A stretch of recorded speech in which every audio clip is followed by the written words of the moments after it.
Hey, good evening, YouTube world. I'm your host, Paul Italia. If you haven't already, please make sure you subscribe to the channel. So, welcome, guys. We have a great show lined up today. I want to introduce tonight's co host. We've got a heavy hitter in the house, a true junk removal industry guru who's helped shape some of the biggest names in the business. Before launching his own company, Survivor Junk Removal, this man trained and guided the major national junk removal franchises, helping them explode to multi-million-dollar business growth.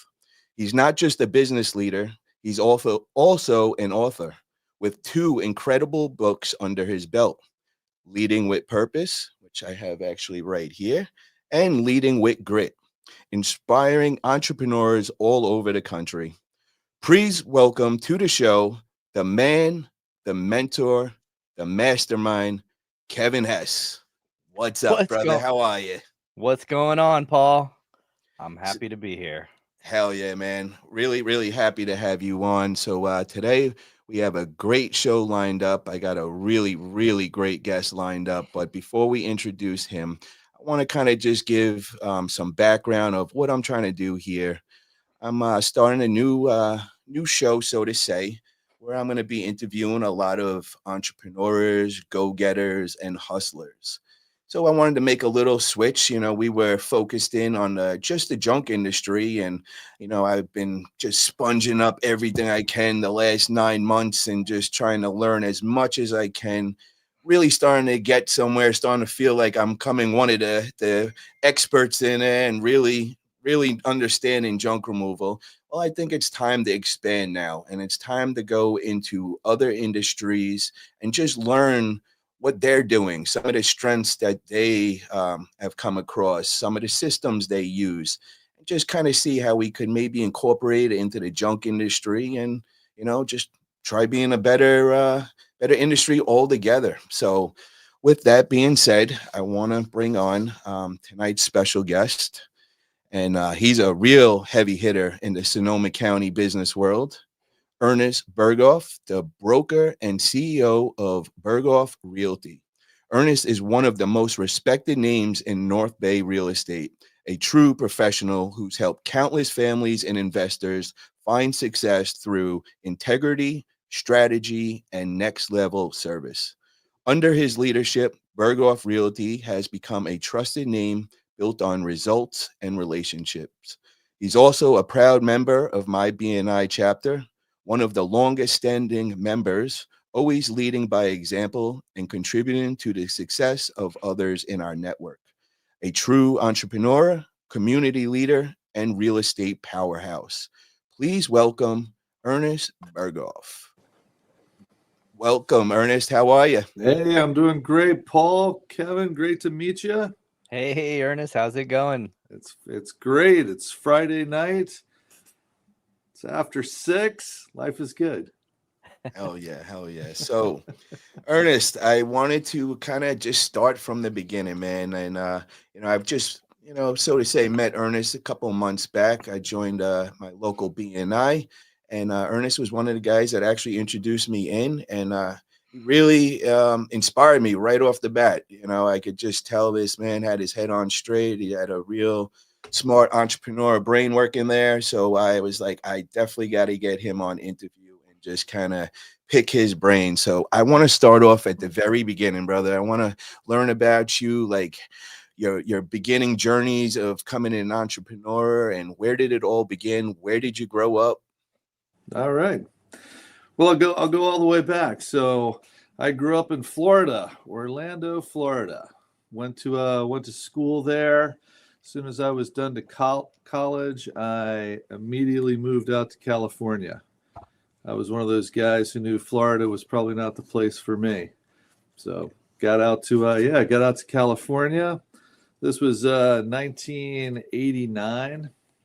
So it's going back a ways, but Kevin may remember 89. Not a lot of work going on in 89. So I always make a joke that I've got a ridiculous number of friends that have PhDs because they just kept going to college because there were no jobs. So, but I was not one of those guys. So I got out to California. Ended up hooking up with a group of guys. We started a band, started touring up and down the West Coast, started a record label, Loose Leaf Records, got that one going.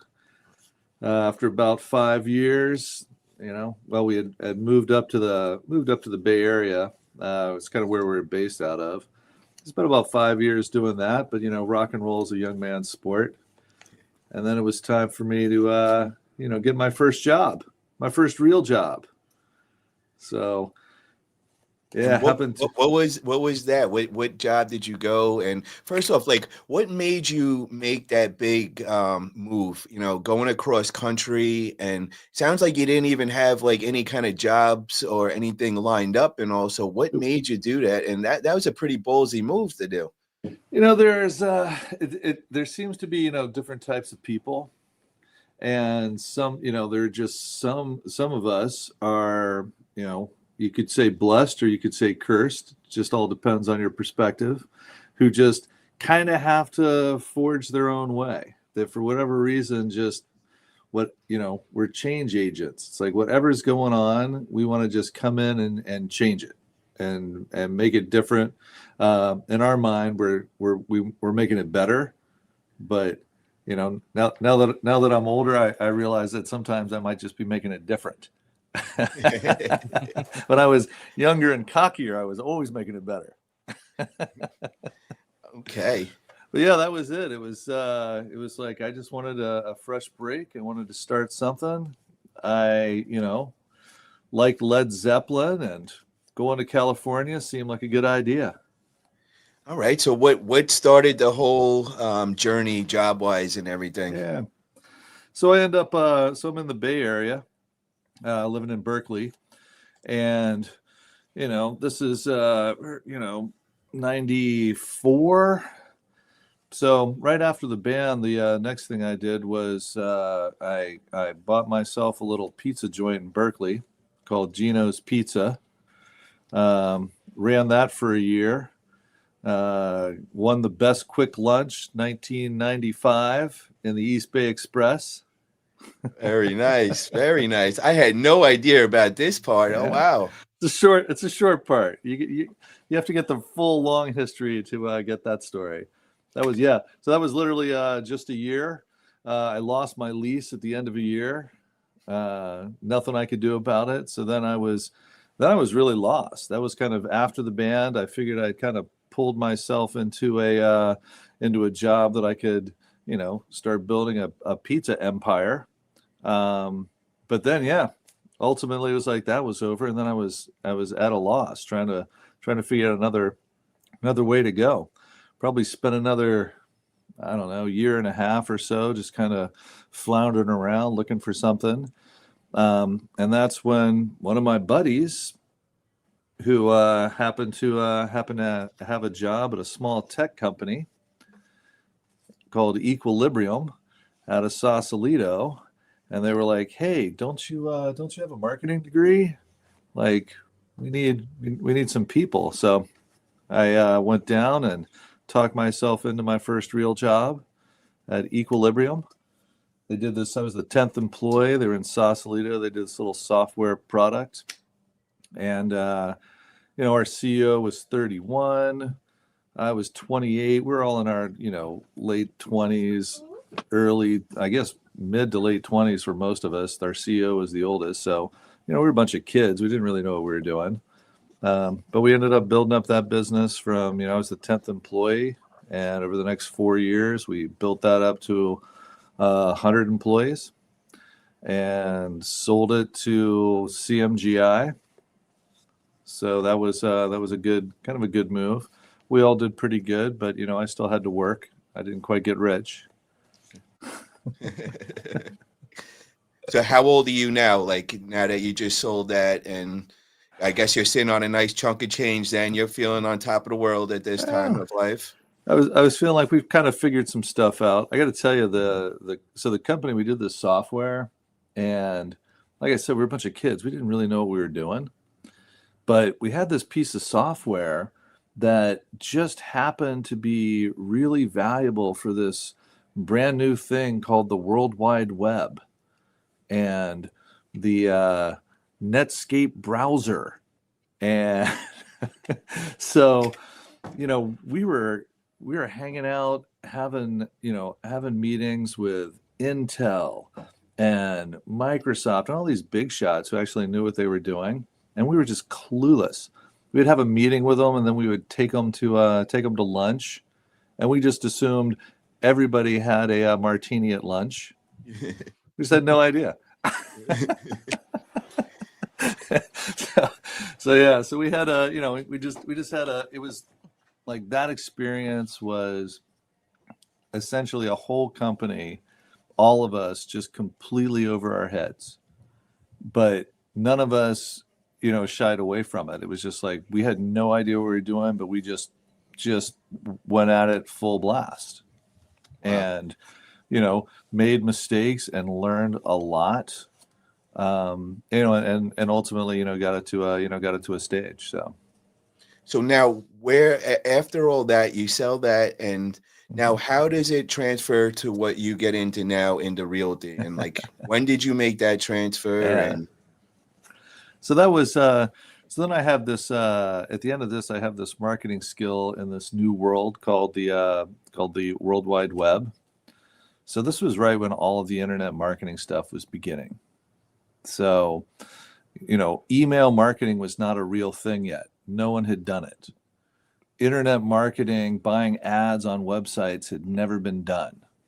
Sending, one of my favorite stories is we were going to send out a postcard, and we were going to put a URL on the postcard for the very first time, and a huge heated argument on whether or not anyone would get a postcard with a web address and actually go to it, because it had just literally never been done. wow. Yeah. So we were just, so basically I was just able to do all that, buying ads before there was, even Google was doing ads, like this whole thing. We did webinars back when people were dialing up. Oh, wow. Oh, yeah. Yeah. So you were like in the forefront. You were before it all. You watched it all begin, and I bet you a lot of the people you were around are now super, top of the world from all this. I was essentially in the room as all of this stuff was happening. There was, there's just weren't that many of us, and we had large budgets, and we could play around and just kind of figure out how all this stuff worked. Did you ever work with Google or any? Yeah, well, so I never worked for Google, but like literally when Google came out, we were all we were buying ads on Alta Vista. Wow. So back when they were the number one search engine. But I actually ended up working at Yahoo when they were the largest, the largest web property on the planet. Their homepage had the demographics of their homepage was literally the demographics of the world. It mirrored the population of the world. It was just so ubiquitous. Yeah. So yeah, we got to do all the give me some stories, man, of the Yahoo days, man. Like, anything. What was like the craziest thing you come across? Like, like give us like a timetable. Like, what was Yahoo doing then? What was like their big like moves they were making? Okay, I'll give you I'll give you something they were working on, and then after I left, and we're experiencing it now.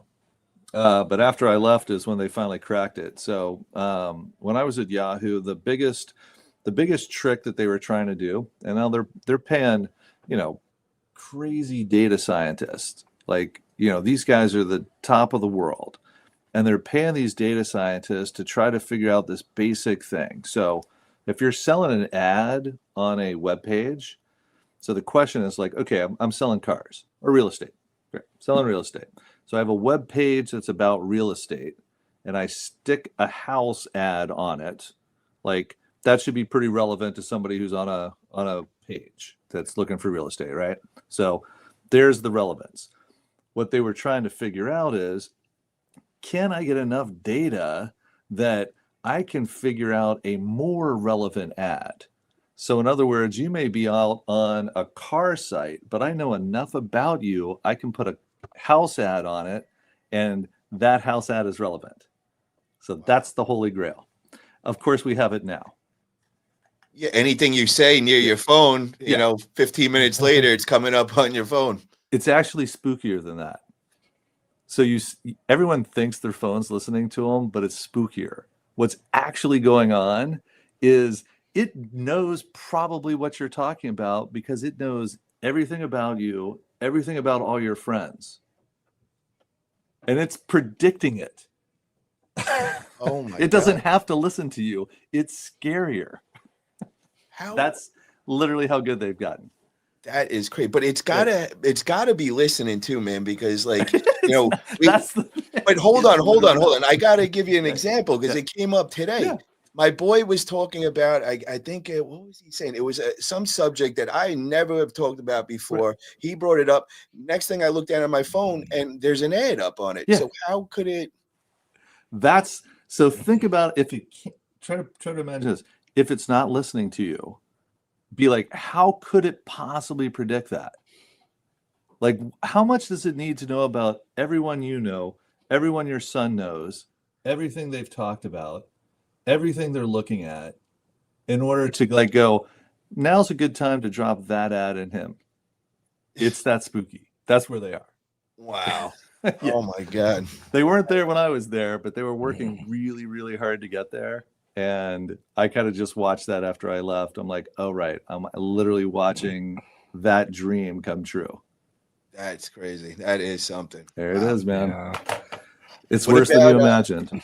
What about AI? Was there talks of AI back then at Yahoo? Yeah. I mean, that was all like basically that's the whole thing that, the whole thing in order to predict that's all artificial intelligence. Yeah. Okay. Like when ChatGPT basically just made they made artificial intelligence like they took the lid off and said, here, this is what we can do in this one little spot. Like you can just talk to it. Like, so yeah, they showed us that's what they're doing, but on the back end, they have been doing that in order to stick ads in front of you. Yeah. For Picking them up years. way before they even were talking about it in public. Looking at masses of data. Everything you know, everything your friends know, everything that everyone's doing, trends. Yeah. And then they can literally predict sometimes before you even know. Damn. Yeah. Next It's level. spooky. So As we a have a marketer, question. I love it. As a person, I'm freaked out. We have a question in the chat, and I want to say to anybody in the chat, well, first off, shout out to everybody in the chat. Thank you for tuning in. We got North Bay Junk Removal. We got my man Drew in the house. We got Petaluma Painter. We got my man Cisco, Junk On, Junk Off, Triple G. What's up, everybody? We got our man Gene from BNI chapter, and he has a question for you. And he says, how long have you been a full-time broker in this specific area, and what is your strategy for current market conditions? You're just getting right to it. Oh, yeah. And right into it. Cut to the chase. Got to the brokerage. Well, got into real estate in this area in 2010. So came up right during the total economic collapse. That's when I get into real estate. Hold on. We're gonna have to slow this down a little, Gene. I gotta back up because we're missing some. Yeah. What made you get into? Because now I'm still stuck on when you made the big sale and everything. Yeah. I want to find out, like, why did you go real estate? Did you have somebody in it? Somebody in the family? Were you interested in it growing up? So I always kind of knew that I was going to do something in real estate. I assumed I would just, buy and own rental properties, but I always knew there was something to real estate, like just as a way to, to have wealth, really, like growing your wealth. Just always seeing real estate. The people I knew growing up that, managed to accumulate wealth, it was always had, a significant real estate component to it. So in the back of my mind, I always knew that. Why I decided to start doing real estate was it was literally when I was at Yahoo. I did at Yahoo. I was doing in charge of a lot of large demographic studies. So one of the studies I did was for the Yahoo real estate properties. So these were all the places, because back then they had Yahoo real estate. It was everything. And what they wanted to figure out was, so they could sell better ads, what is it that people are looking for in a real estate agent? And I commissioned this study that was, it was awesome. Focus groups, giant surveys, multiple months to really do a deep dive on this. And the basic question that we were trying to come up with is, what do people, if they close their eyes and try to imagine the best possible experience with a real estate agent, what would it be, right? And then conversely, what would the worst possible experience with a real estate agent be? Because if we know that, then we're going to be able to position ads better and all that. The study ended up being, in my mind, really disappointing, because there were only two things. Literally, the best thing people could imagine was not being ripped off. Yeah.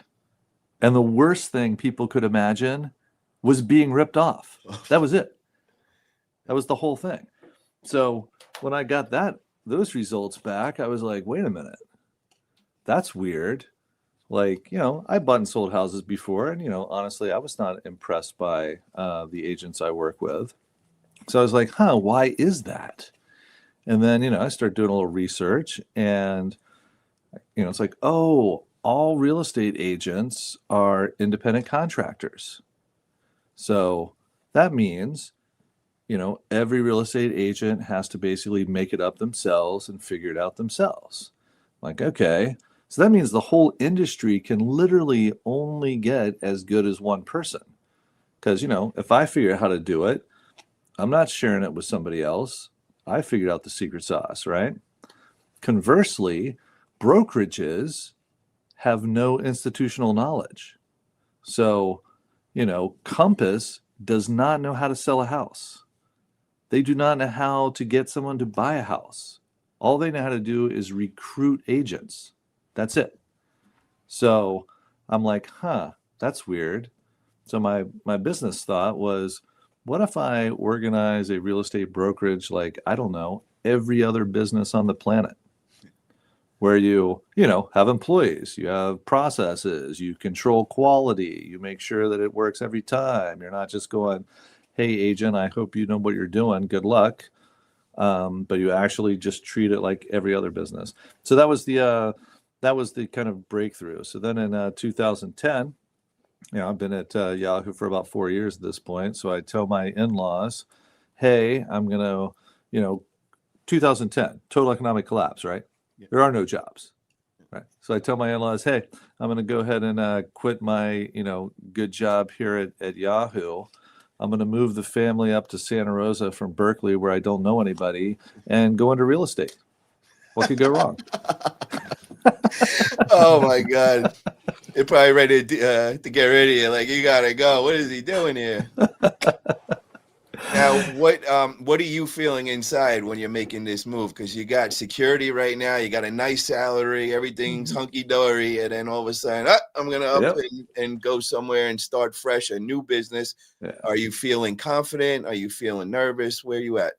I'm totally feeling confident, because this is literally the most sane thing that I've done. So I left out a few other various startups and whatnot that have gone on. So, like I mentioned when we started, it's like, there are kind of two kinds of people for sure. There are those of us who are either blessed or cursed with having to forge our own way, and I'm one of them. Mm-hmm. So for me, going into real estate, like usually the things, and I did another company called Vinteractive. We did various other things, but for me, this was kind of the first time that I was attempting to go into an industry, although I'm going to change it completely, of course. but I'm going to go into an industry that's established. I mean, most of the things that I tried were going into things that were not established. There was no market for these things. You like started at scratch with an idea to change the world and go for it. So for me, real estate was very much a like, okay, like this, I'm sure I can figure this out. And essentially, figure out how to help somebody buy a house, how to help somebody sell a house, how to manage a transaction, and then, how to generate business. There's Okay, the so four now it's buckets. 2010, so you come in as a realtor and all. So Mhm. Yep. how long does it take until you go and open up your own brokerage and Yeah. all that? And tell me a little Yep. about that journey and how did it Totally. go? Did it go in where you just hit a home run right away? You're like, oh my God, I'm killing it, or was it like, did I make a good move here? What did I do? That's great questions. So essentially, this isn't my first startup rodeo. So I came in here knowing, okay, I need a ramp, I need a runway, I need to be able to not worry about the fact that I'm not going to make money for a while. Like this is going to happen, right? As I mentioned, everyone in real estate's an independent contractor, so that means I am doing it. I'm starting no matter where I am, I get to invent this. I get to figure out how to hire people or whatever. So for me, I went to Coldwell Banker because they had a really nice office that was close to my house. And I'm like, okay, I can do this anywhere. Let's start there. It's a nice office. It's close to the house. Let's do it. So the first year, the one thing that I knew how to do, which is key, was, I know how to generate business. I'm a marketing guy, so I know how to generate leads. So like, okay, I can get times at bat. So my thought was, I need to figure out how to help people buy houses. I need to figure out how to people sell houses, and the other bucket, manage the whole process of doing it so a client feels good. And I figured that would take me about a year. It took me 4. That's how long it took. Now, let me ask you, so when you're doing this and you're working for Mhm. Compass, what do you think of the systems they have in place, how they're operating and everything? Were you happy with it? Did you just fall right into their system, or you're like scratching your head like, nah, this is just something's not right here? So that's you're what you're saying is the thing that everyone believes, that they have a system. They don't. There is no system. There is literally no system. Everyone's an independent contractor. You And could start at any why is brokerage that? tomorrow. Why is it like that, and that nobody decided to go and do, regular business like everybody else does? Is there a reason in? I have been asking that question the entire time. Okay. And I cannot get a good answer on why. I mean, lately, some of the bigger ones, like lately, there hasn't been any innovation in real estate. There's just been, various private equity acquiring brokerages, consolidating them, and then, selling them in various ways. So just kind of private equity moves. So no one has really attacked the real estate industry to say, wait a minute, is there a way to do this that actually might make sense? Now, I'm not the only guy who has thought of this, obviously. Usually how it works is somebody will create, a team underneath some brokerage. And then, it's like, oh, it's a company inside a company. Okay. Yeah. I've But yeah, seen I've there seen are that set no, up before. Yeah. yeah, the most shocking thing is there literally are no systems. I mean, I kind of knew that when I went in, but as I go in and I'm asking questions, I'm like, my gosh, it's just literally true. Like, even what forms do we need to use? Like, Wow. there's no one who can really tell you. All right, so let me ask you. So you're going from 1 year to 4 years. Yeah. What went down over those years that made you just like everything just clicked? Yep. You started figuring out your own way of things. Like, how did that all Yep. go? Yeah, I was so basically, yeah, I just kind of started through the processes.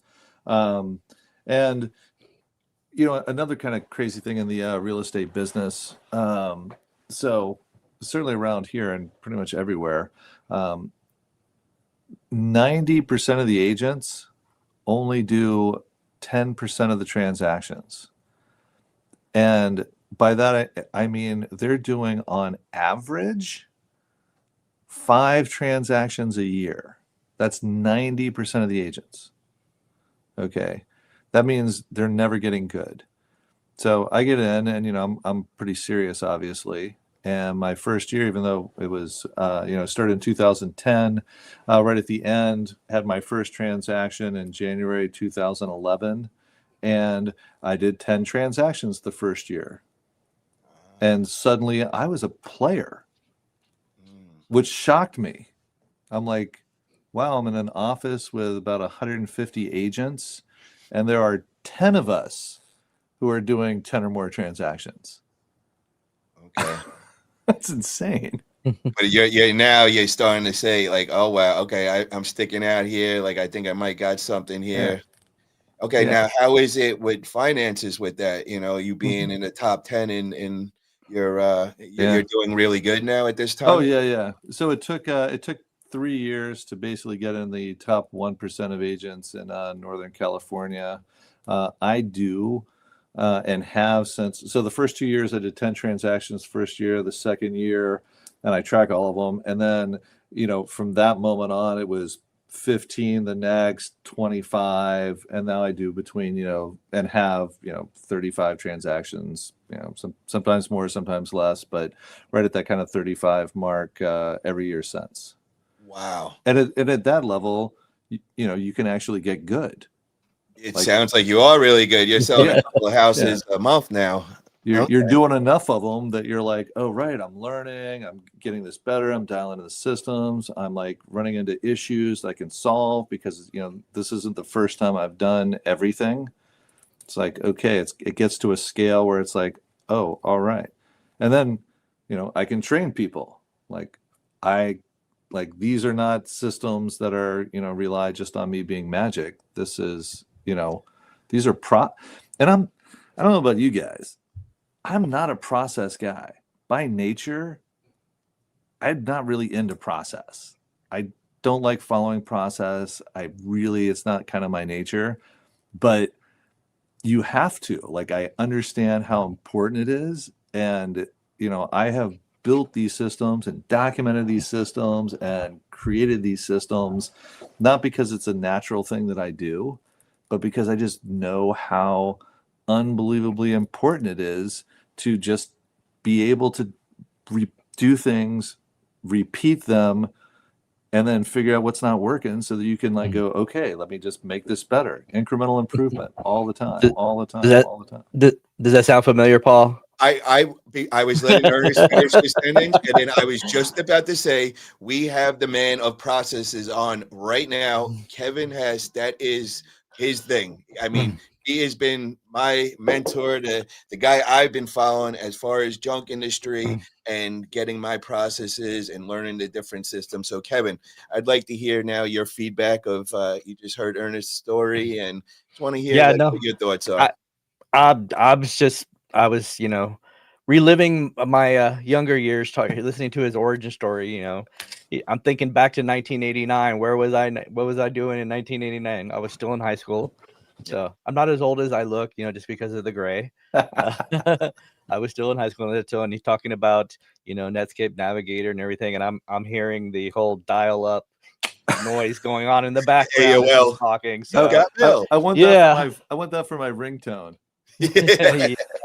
I had that noise going on in my back of my head there. So, but I was curious, just listening to the origin story and then going back, when you first started, you kind of mentioned you were the vision that you had when you wanted to start your brokerage. Has that evolved over time, or has it still been the same vision? So yeah, it definitely evolves. Because as you just learn more information as you go through, but the kind of the core, the nugget, like the core of that idea, it's like, no, that's that's absolutely still there. It's just, it's all every time I put together a plan. So, the 5-year plan or whatever, or like, this is how I think this is going to look. The only thing I know for sure is it's not going to be that. I know that it's not that. It's going to be Yeah. close to that. It may rhyme with that, but I know for sure whatever I think it's going to be in 5 years, it's definitely not that. So that's kind of my philosophy on that. Yeah, going back to like the early days when you first starting out, so how did you start building that team and start developing that culture? Yeah, so culture for me is challenging. It's something that I always kind of I just kind of struggle with it because I tend to it these things are like my visions and kind of my thing, and I've had again to kind of learn to try to get out of my way so that I can convey this as opposed to just being really excited about it, which is kind of my go-to thing. I'm personally really excited about it, and everyone should be.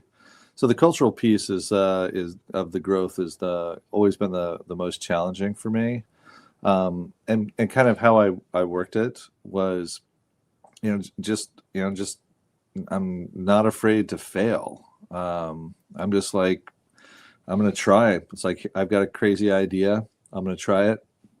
If it works, fantastic. If it doesn't, great. I'll chalk it up to another really good idea that just didn't work. And I'll go find another really good idea. So let me ask you, when you started your own brokerage and all, what is different now from what you do there to what Compass was doing, when you were working there? Yeah, it's so for me personally, like I've always, and every agent gets to do it however they want. So for me personally, the difference between me at Compass or Sotheby's or anywhere is zero, right? I'm doing it my way. I can hire people however I want at another brokerage.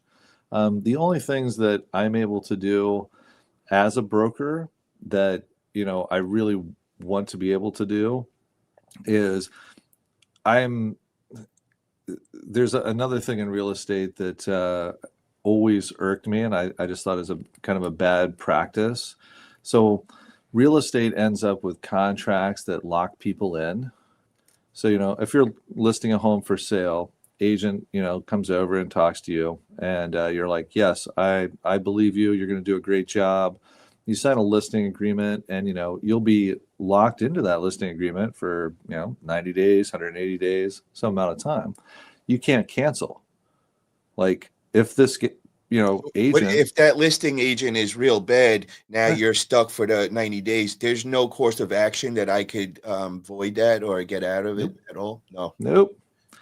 So Nope. what makes it, why would a client then want to sign that with, the listing agent wouldn't, and like, what's like the minimum amount of time they have to sign with them?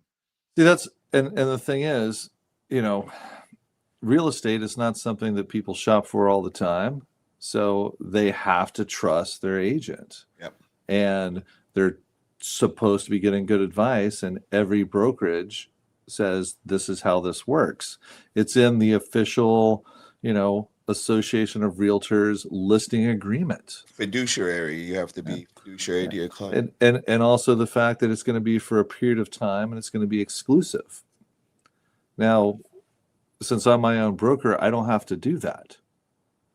So I give everybody, and I tell them this up front. I'm like, hey, I'm not going to ever trap you in a listing agreement. Right in our agreement, it's going to say you can cancel at any time for any reason, and you don't owe me anything. It's fine.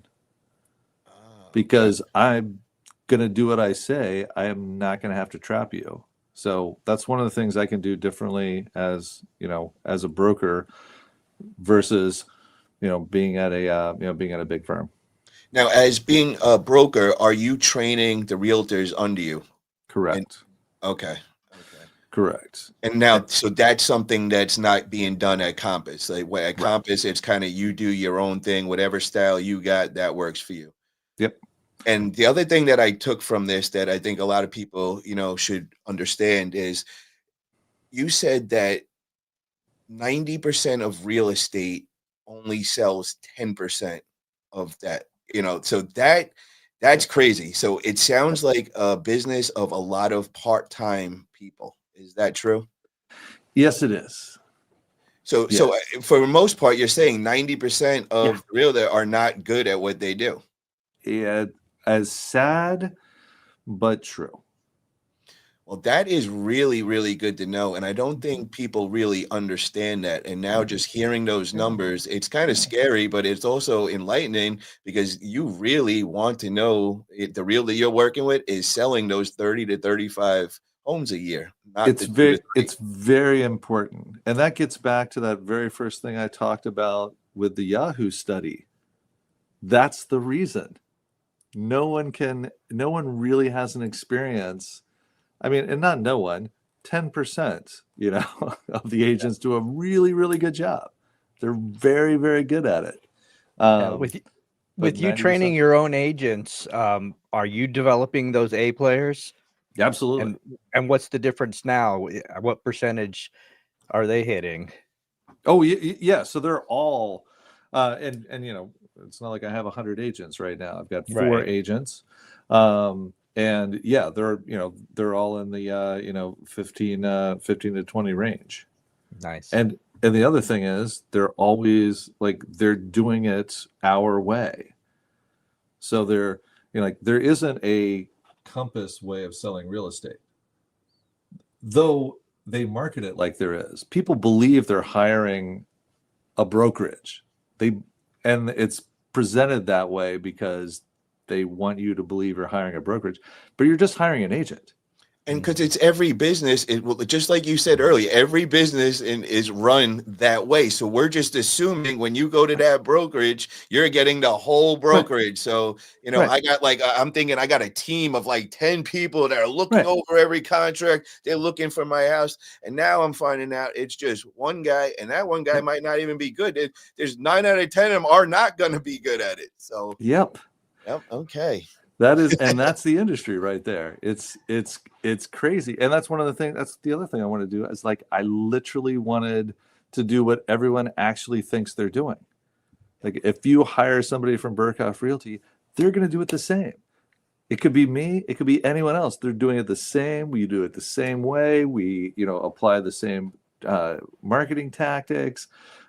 Everything is done so that at the end of the day, our results are consistent.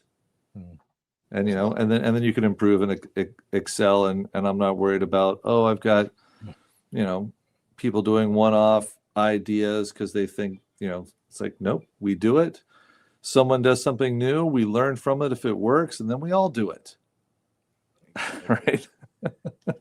I love it. Yeah. Now, let me ask you, what is some good tips? So let's say that the person doesn't live here in North Cal and they don't get blessed to work with you, Ernest, and they're somewhere else in the country. What is some good tips to know if this is the right realtor for me? Like, what should we be looking for? Yeah. Obviously, we want to hear that 30, 25 and up selling houses a year. That's obviously going to be a big indicator right there. But what is Yep. some other, metrics we could kind of look into? Yeah, and the times at bat is absolutely crucial. Um, it's hard to tell, but some of the questions that one can ask when they're coming in, it's like first of all, any realtor who's doing any real business does actually have a process. So they're probably almost assuredly, if you call them up and say, "Hey, I want to see this house," they're not going to go say, "Great, what time?" and go see it with you. They're going to say, "Hey, wait a minute. What are you looking for? What are we doing? Come into the office. Let's have a meeting." Like that's the first step. If you got somebody who's like, "Hey, let me just go show you this house," no, probably not. You want You to want see somebody, somebody that's playing detective. They want to know all the details. They want to learn about right? you and all that background. So now they could kind of figure out Right. what's going to fit for you. Exactly. It's like if you want to see a house, like that's not very helpful for you. What's helpful is I need to have a conversation with you. Like, what are you really doing? What are you looking for? What's your time frame? What's happening? Because you don't buy a house. It's not an event. Buying a house is a process. It has a beginning, a middle, and an end. You don't just go buy it like you're buying shoes. It's not an event. So you don't just wander out, see a house, and buy it. It's just really not how it works. So in order to find the right house, you want somebody who's going to actually take the time to say, well, it's more efficient to take the time to start off the process right. If you have somebody who's like, sure, I'll drive you around. Yeah. You can get an Uber for that.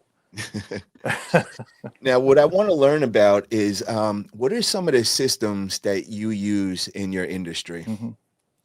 As far as like kind of software systems, Software, we use CRMs, Mhm. like Yeah.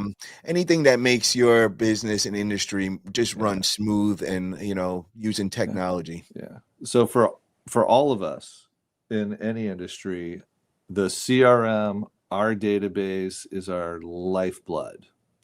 Every single person we've ever met needs to remain in contact with. Anyone who's ever used our services because we're actually really good at them, so they're going to be pleased, right? Assuming that we're good at them. If not, that's a different problem. But if we're all really good at this, then everybody we meet, we're going to stay in touch with a lot, because these are not only our repeat business, but these are our referral business. And there is no cheaper way to get business than to take care of the people you've already done business with. Okay, so let me ask you, what are you doing to do that? Are we doing text blasts? Are we doing emails? No. The short answer is yes, we do those things. The longer answer is that is not even what it's about.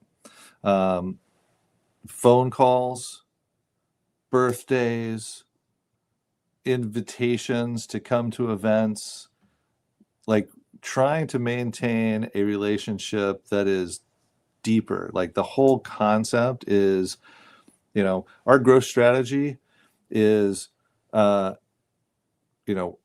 them with our service, deepen customer relationships. So deepen relationships with everyone.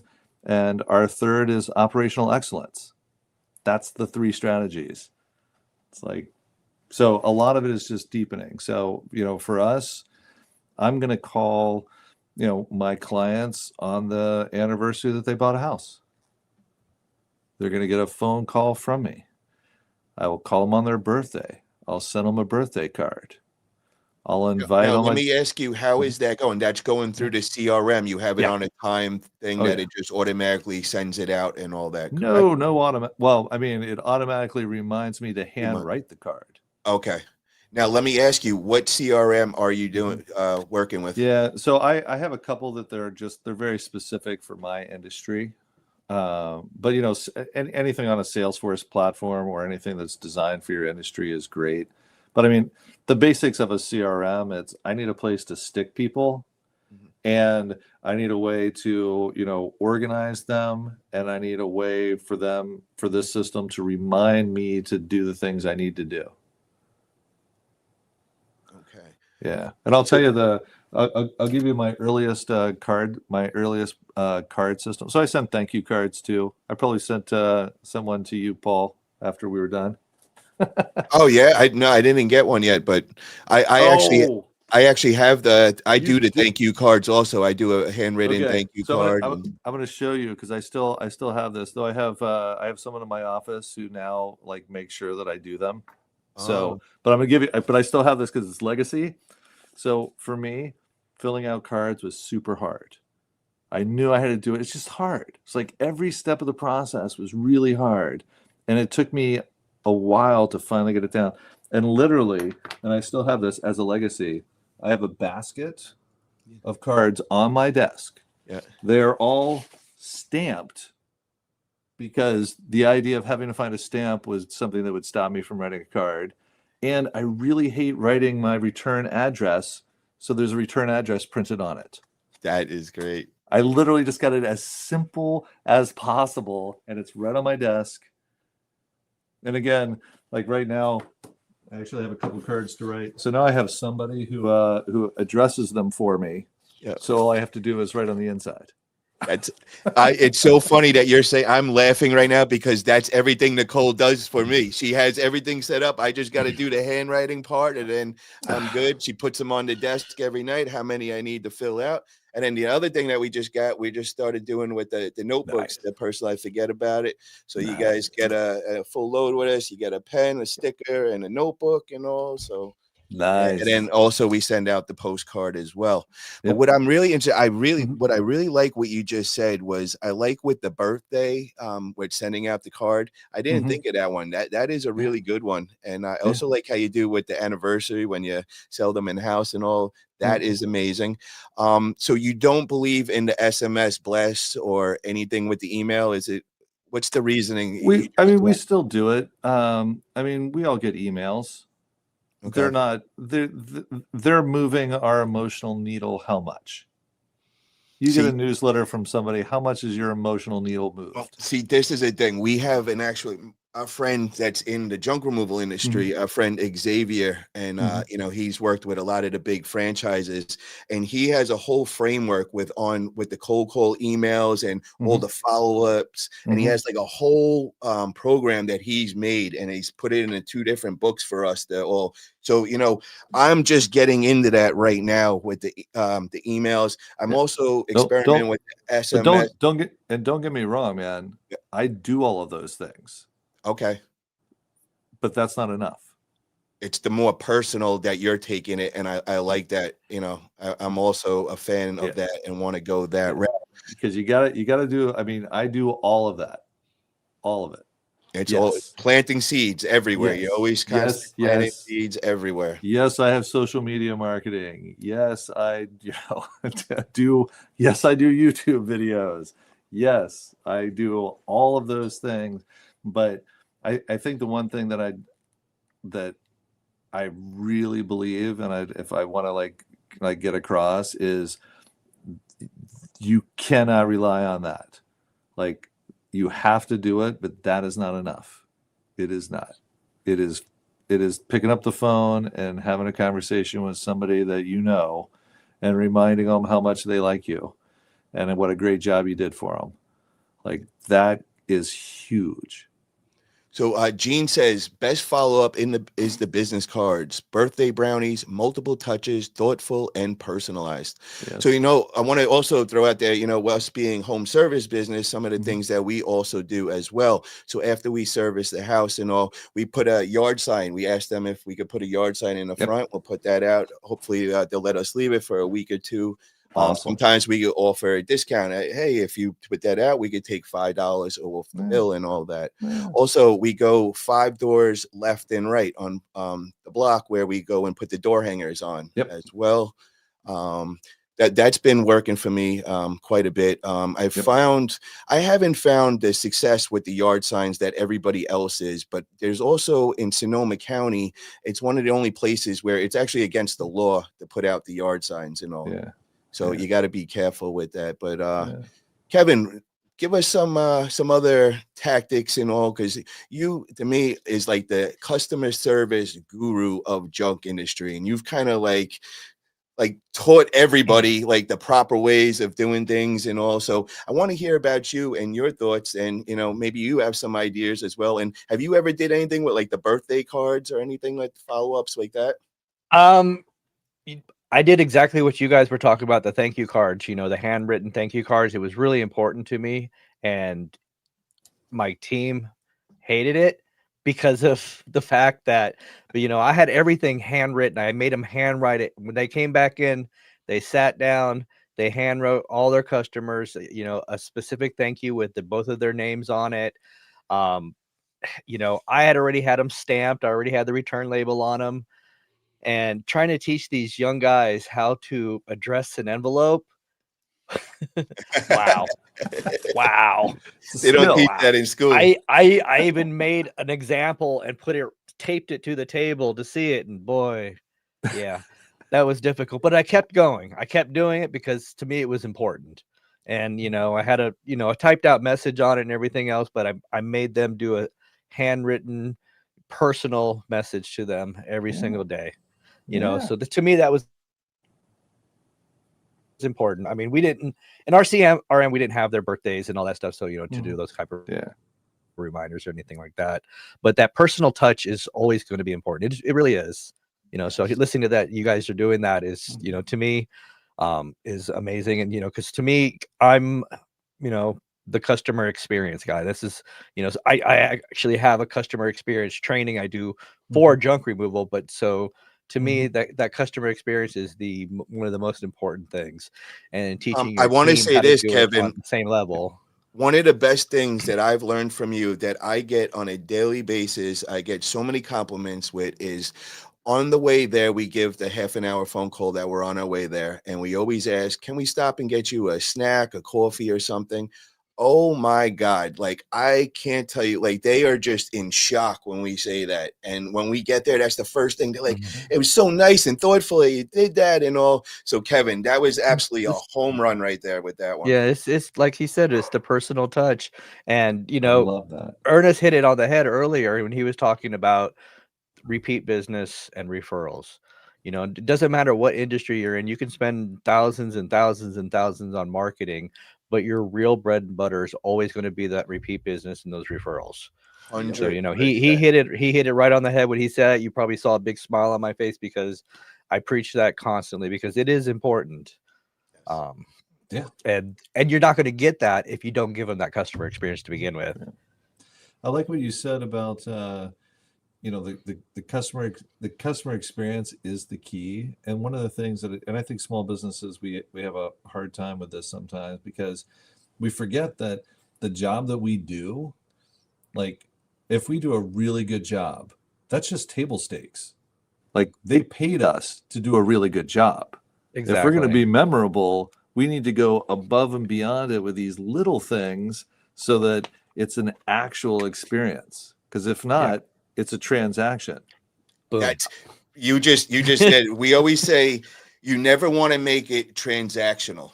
You want to bring it to that personal level right away, because once it goes transactional, you're not standing out. You're just doing what everybody else is doing, and they might use you because they're in need of the service and you're there.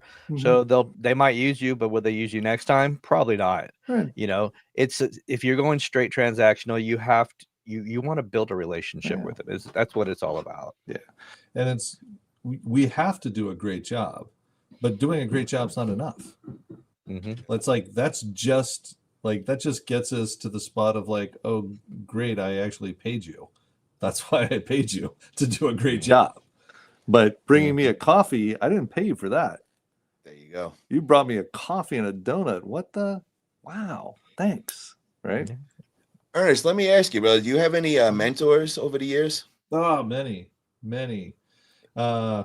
I mean, sticks out the most to you, and like, what did they kind of show you in life? So I've been well, that's a big question, but I'll give you just I've been through different real estate coaching programs. I'm one of those people who really resisted coaching, because I never thought that I'm like, what, I can't figure this out? Come on. But what I realized at some point, and probably one of the biggest breakthroughs for me, is like, oh my gosh, just get a coach. And the ability to, even if they're telling you everything you already know, just having them tell you everything you already know is so important. And it's just one of the things that, I was stubborn, and it took me longer than it should have. So there would be, and inside those coaching programs, like, I've had a million tips and tricks, great mentors to show me things that I wouldn't have thought of, even though I just assume I'm a genius and think of everything. But so that's one thing, man. Get a coach. I agree 1,000%. Without the coaches and mentors I've had over the years, I would have never gotten to where I was. In our industry, in junk removal, right now there's a huge debate going on about coaches and mentors, and most people, their egos get in the way and they think they don't need them. And and it's the blue collar industry, so you're going to have that mindset a lot. And but there's also a lot of them have a bad taste in their mouth because there's been some in there so-called gurus. That's why I hate it when Paul calls me a guru, by Yep. the No. But I say, way. I make it clear you're the only one that should be calling himself a guru. And that's why I say it, to kind of throw it in the faces of the fake gurus. Yeah, but a lot of people do have a bad taste in your mouth because of some stuff that's gone in this industry. And so coach it, you hear mentor, and people get, they get a little scared. But and I try to explain to people that some of the most successful businessmen in the world, Elon Musk has had many coaches and mentors. That's it's really hard to be really, really successful without them, because they've done it. And it's not all about, like you said, they might tell you something you already heard, you already know that, but they're also good at holding you accountable to what you say you're going to do. I'm right here. I'm the guy that every industry I get into, I seek the top of the industry, and I go and I get the top mentor, and I learn everything. And I say what I do is I will do things that would take a normal person 5 years. I will cut it down to 1 year, just because I went with the mentors. Nothing else I'm doing. It's just I'm learning from their experience. I'm learning from their mistakes, and I'm going to believe them, and I'm going to put my ego away, because I'd rather learn and hear from them rather than experience those mistakes on my plate, which is going to set me back, which is going to take me longer. So that is so wise. Paul, yes. how long have you been doing this, earlier. Paul? I'm 9 months in here, and I want to say, so I want to also just update, because I haven't been on YouTube and all. So we are now training the first employee. He started last week and all, so we're training him up. My goal is by February, March, we'll begin our second place. I'm going to be opening up another headquarters, getting a second truck going. But I've speed up this process so much. You know what I mean? We're hitting the numbers that, like, I thought it was going to take a couple of years to get, but I'm hitting it now. I'm also hearing, where everybody's in a slow season and all. I'm not experiencing that. My numbers just keep going up every week. What that's telling me is the brand it's all coming together now. People are starting to know us. We're starting to become a household name. People are seeing us everywhere. I always say people got to see you 3 to 5 times before it really sets into their head. Well, I'm trying to brainwash everybody in the area. Forget about it. You think junk removal? Forget about it. Yeah. So, and you're and proof. that's all dedicated from learning from guys like you, Kevin. Kevin, Well, I've watched you from day one in here. You, Russ Berry, a couple of the other guys in here that, you have just sped up I'm in fast forward over here, because I'm just learning you're from you. ahead of a lot of people that have been in the industry for 2, 3, 4. I've You're ahead of a guy that's been here for more than 10 years that I know. Just the fact that it does speed up the process, because you do learn from their successes and you learn from their failures. And you are already after 9 months ahead of so many that have been in there for a few years already. Yes. Well, I want to thank you guys for this. It was just amazing just hearing you guys talk. Ernest, like, so very impressed. There is one thing I got to get into this last topic though before we call it a night, because I know I said we were going to only keep it an hour, but we got to go 5 minutes over, because a lot of the junk industry is in here listening, and we want to hear from the realtors. What are you looking for in a junk removal company? What could help? Good What could question. we do to help make your life easier? That's a great question. I'll be short on it. So realtors are generally not the greatest clients, because realtors as a profession need things immediately and for as little money as possible. So just like kind of understand that going in. That's just kind of the way it is. So if you're able to, do that, that's going to go a long way. They'll also become incredibly loyal because there's not that many people who can do it. So that's kind of like, if you're pursuing that, keep that in mind. The other thing that is a good service is to be able to come in and, take the time where you're going to do the estimate, knowing that you're not getting the job, and you may not get the job, and it's, going to be 1 out of 4 that you get, because they will ask, like, they want to have a number so that they could tell somebody, yeah, this is how much it's going to cost to remove all this stuff. Maybe I'm going to sell it with the stuff on it, and just be able to provide a number. It's a number and a referral, but there's, you're not getting every one of those businesses. So let me ask you this: is this another thing that might help you guys? I come across a lot of good furniture. We're working with all the charities. I'm at the charities a couple of times a day. Anything that I see that I could keep at a landfill, I'm going there. But what I was thinking the other day, I'm like trying to brainstorm. I'm like, where else can I get rid of this good furniture? Because sometimes we fill these charities up and, there's nowhere else. So now I'm thinking, what about you guys with staging for the houses? Could you guys use furniture? Not really. Damn it. It's a great. It's a great idea. I see where you're going, but yeah, probably not. Okay. Yeah. Next question for you. Now, what about you guys, I know you want it done yesterday and you want it done for half the price that we just quoted yet. What if now you got a client that's got a bunch of junk in there and it's just they don't have the money to clear it out? Now what if I say, we could I could go and do the clean out right now, and you guys, when the closing goes through, now I could get paid then, down the line. Is that something that would be an asset to you guys? Yeah, absolutely. To many agents, like for me personally, no, that's one of the things that we're able to do is, like, the vendors we work with, we'll pay them up front and quick. That's kind of why I'm like, yes, I need it now and cheap, but I'll pay you. Yeah. But if you're able to say, I'll wait till escrow, that's definitely a big selling point. So you know what I'm thinking at here? This market's probably a little different than the rest of the country. We're in Cali. I mean, as soon as it goes up, I mean, there's bidding wars. I mean, it's sold within a week. Rest of the country, it's moving a lot slower. So that might be more appealing for them. You guys got Bucala bucks. You guys could just lay out the money and, you get it back in a week, where, somebody else that might have to listen for a couple months, that might work for them as well. Yeah, I got some buddies in Florida who, handymen and whatnot, and they'll definitely work deals where they're getting paid out of escrow instead. Yes. And that's really helpful for agents for sure. Yes, definitely. Okay, now my last question is I want to go around to all the local realtors and kind of just introduce myself. I was thinking of going in, talking to the secretary, telling them, like, can we set up a day this week? And I come in, I bring lunch in for everybody. What's your thoughts on that? Is that something a realtor it's going to like that? Or they're like, you're just wasting our time. We're really not interested. Go to the brokerage brokerages.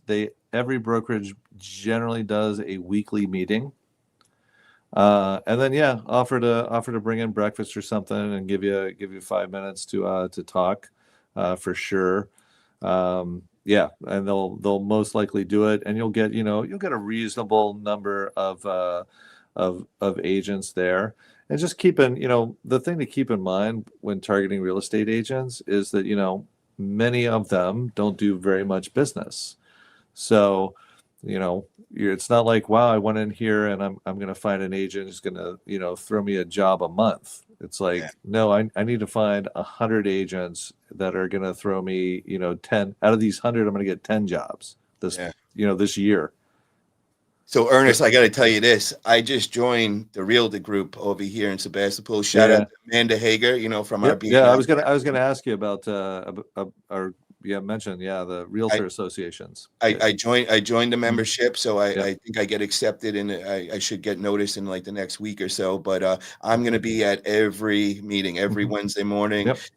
I am interested in real estate. I love real estate. I love it so much that when I was living in Florida, I just went and got my license just to learn everything about it. So when I'm looking to buy houses, I know a little more and all that. So when I'm sitting in there, I'm like enjoying it. Especially when they're putting up these big houses and and all the. I love it. I'm like soaking it all up. Plus, I'm coming friends with everybody, networking. Yep. Just from going to that one time, I've already met 2 of the realtors on everyday work, and they're like, "Oh, we met you. I remember you, the Forget About It guy, and all that." Yeah. So, Yeah. yeah. That's something So- that you guys in the junk industry, get Yeah. out there, go network with all the realtors, go in the realtors group. They're all out there. They meet weekly. That's definitely a smart move for us to do. And you can, as you just found out, and there's several of them around this area, and they're everywhere. You can join these realty associations as an affinity member. Yeah. So that means you're not a realtor, Go but to all of them. you pay the fee, and then you get to go to the meetings, and just hang out with realtors every once.